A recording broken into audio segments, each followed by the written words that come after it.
J'ai manifesté ma maison sans jamais y penser. Et là, je vais vous faire une petite histoire, juste pour vous mettre le cadre, l'environnement. Il y a 4 ans, avec mon mari, on était en Nouvelle-Zélande, ça faisait 7 ans qu'on vivait là-bas et je venais juste de donner naissance à ma première fille et là, ça a chamboulé notre monde. On savait plus si la vie qu'on voulait lui donner, c'était exactement celle qu'on vivait. On était vraiment on travaillait beaucoup et on se disait que c'était pas ça la vie. On voulait vraiment profiter d'elle, profiter d'être ensemble, notre famille et créer quelque chose de nouveau. Et on a pris la décision du coup de partir de la Nouvelle-Zélande. À ce moment-là, on avait en tête, qu'on voulait trouver quelque part un terrain. On ciblait un peu plus la Serbie parce que mon mari est de Serbie et peut-être qu'on aurait des opportunités là-bas, donc un terrain, une maison.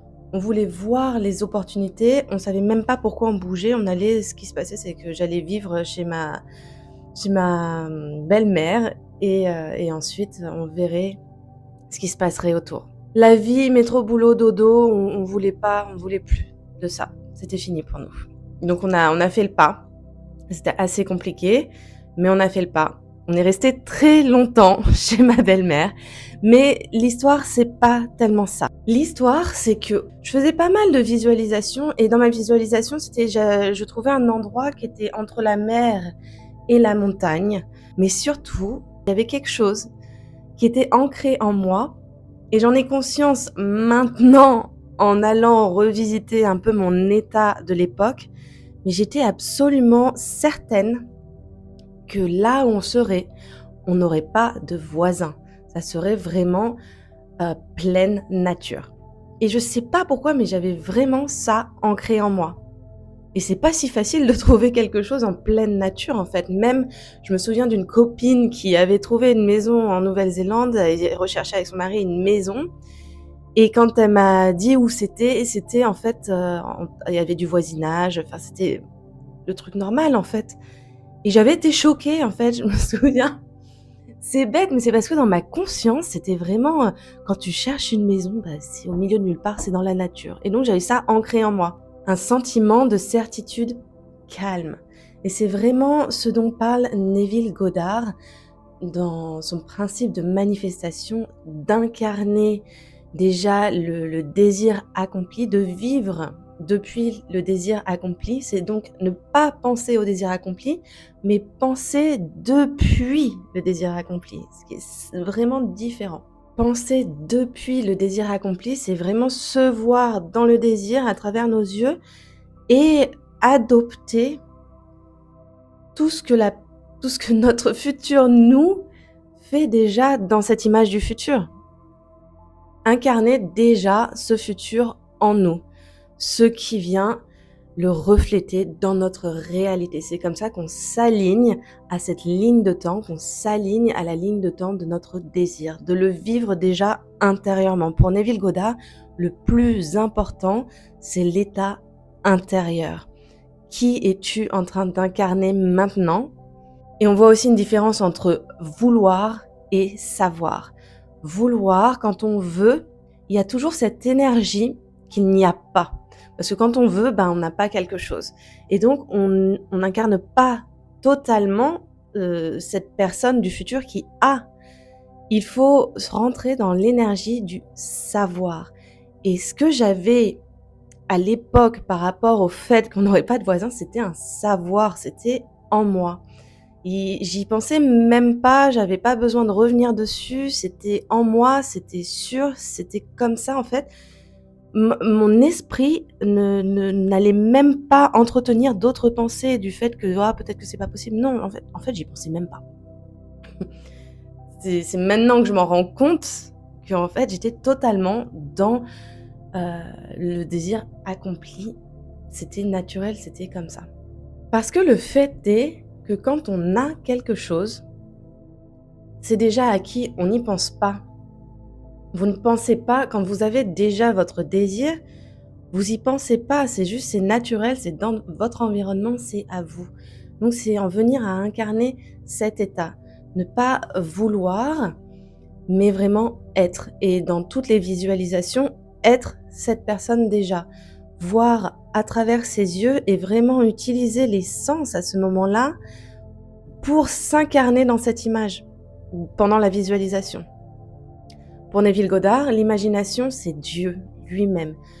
L'imagination, c'est la capacité qu'on a à créer.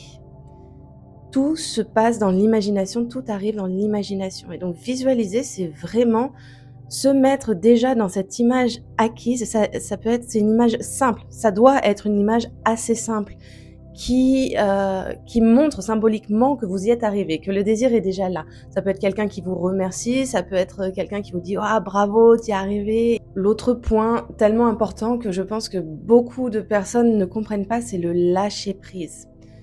Lâcher prise, pour beaucoup de gens, ça veut dire abandonner, laisser tomber. Si j'y pense plus, ça va pas se manifester. Mais au contraire, c'est choisir le désir.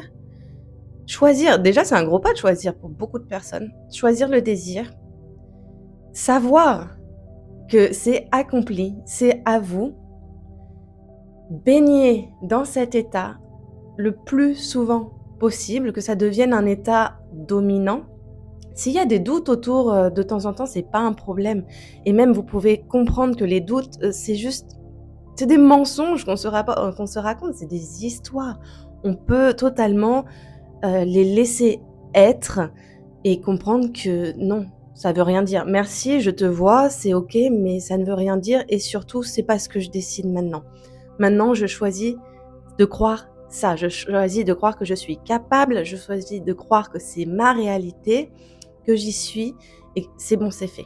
Donc lâcher prise, pour moi, lâcher prise, il y a rien d'autre que de plus fort que de se dire: «C'est bon, c'est lancé dans l'univers, c'est adieu, c'est à Dieu, Dieu sait mieux que moi comment, réaliser, comment m'amener cette ligne de temps». Nous, en soi, on n'a pas besoin de comprendre le comment. On a juste besoin d'être dans l'état d'être. Le comment pour pour notre esprit, en fait, est limité à savoir le comment. Dieu est illimité dans la façon qu'il peut vous amener votre désir. Donc laissez ça totalement, s'abandonner à ça en sachant que c'est bon, c'est pris en compte, c'est fait. J'ai décidé, c'est fait. Moi, mon boulot, c'est de cultiver mon état intérieur et voilà, et c'est fait. Donc vraiment l'abandon à Dieu, pas l'abandon, je laisse tomber, c'est à Dieu, c'est fait. C'est dans l'intelligence du monde, Dieu sait mieux que moi et c'est fait. Il y a vraiment l'élément de la foi, il faut avoir la foi. Neville Goddard, sa façon de manifester, de créer, c'est avec Dieu. On est Dieu, en fait. Nous sommes Dieu tous. On est ces fractales de Dieu. Neville Goddard, il s'inspirait énormément de la Bible. Il avait étudié avec son maître Abdullah, qui était un mystique juif, et il s'imprégnait vraiment de ça, mais il voyait la Bible plutôt comme des métaphores psychologiques. C'est-à-dire, il voyait pas la Bible d'un point de vue religieux, c'était des métaphores psychologiques pour nous apprendre à comment vivre dans cette illusion, pour nous apprendre à comment créer un monde, comment créer le paradis sur terre. Et un verset de la Bible pour appuyer cette vidéo justement, c'est: tout ce que vous demanderez en priant, croyez que vous l'avez déjà reçu et vous le verrez s'accomplir. On retrouve bien ici cet état d'être, de savoir que c'est déjà accompli. Et donc, ça nous sera donné. Est-ce que vous avez déjà vécu ça? Est-ce que vous avez déjà manifesté dans cet état d'être, en fait, sans vous en rendre compte? Ou est-ce que vous pratiquez la manifestation de Neville Goddard déjà et vous avez manifesté des tonnes de choses? Venez nous raconter, c'est toujours bien, je pense, de voir à quel point ça marche en fait. Et puis ça solidifie nos croyances. Et puis ce qu'on croit, c'est ce qui est vrai dans la réalité, c'est ce qui vient se refléter à nous. Donc allez-y, commentez et puis n'hésitez pas à vous abonner. Je parle de manifestation, je parle beaucoup de Neville Goddard et j'aime bien aller du coup voir un peu ce côté Dieu, conscience et manifestation. Abonne-toi et je te dis à plus.